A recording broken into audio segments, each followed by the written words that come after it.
a combination of engineering genius melded with necessity. No, it's not the big round baler. It's the home-built tractor pulling the baler. Dan Krieger's tractor is what you get when parts from about 30 different farm implements, automobiles, and metal scrap piles are pieced together with amazing build-it-yourself know-how. This high-comfort work of art is part tractor, truck, car, combine, semi, and all-terrain vehicle. But most of all, it's the ultimate power unit for pulling a big round baler, which is exactly what Dan Krieger wanted. People just can't believe it when they see it, says Krieger, and we can understand why.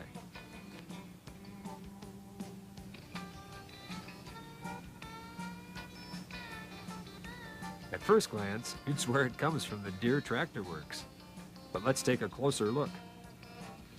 The chassis is from a 25-year-old 3/4-ton truck, modified to beef up the brakes and incorporate an air-cushioned suspension for the rear wheels. The combination of airbags, a suspension seat, and dual 20-inch lug tires mean excellent flotation in a Cadillac-type ride, even on rough fields. This guy really knows what comfort's all about. Well, power comes from the only major new item on the machine. It's a turbocharged 109 horsepower 4-cylinder engine that costs about $5,000. The hydrostatic drivetrain and the cab are from a 7700 Deere combine, which cost about $500 from a junkyard. Krieger mated the hydrostatic with a 4-speed transmission to give him infinite speed control from 0 to 11 miles per hour in first gear and from 0 to 50 miles per hour overall. For the PTO, Krieger used a reduction gearbox that lowered shaft RPMs from 1250 to 600. This is more than the typical 540, but it lets him operate the engine at a lower speed to conserve fuel. Here's Dan to tell us more about some other features.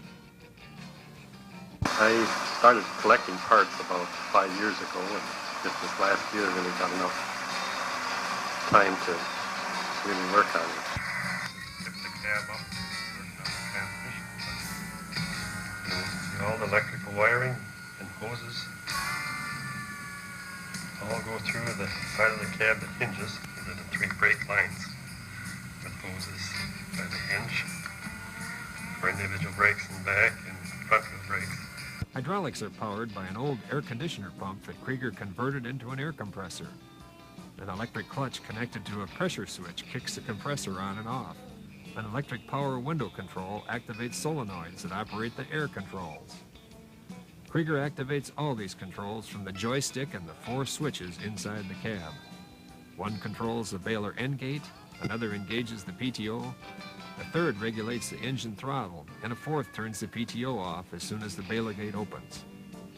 The steering wheel and column are from an old Chevy Citation, with electronic controls used to dim the lights, operate the windshield wiper, the turn signals, and the emergency lights. A 35-gallon fuel tank is mounted behind the cab, right below the rollover protection bar. Krieger also modified the baler, adding a walking beam axle to smooth out field travel. Total cost for Krieger's rig was about $12,000, which he figures is less than half that of a comparable tractor.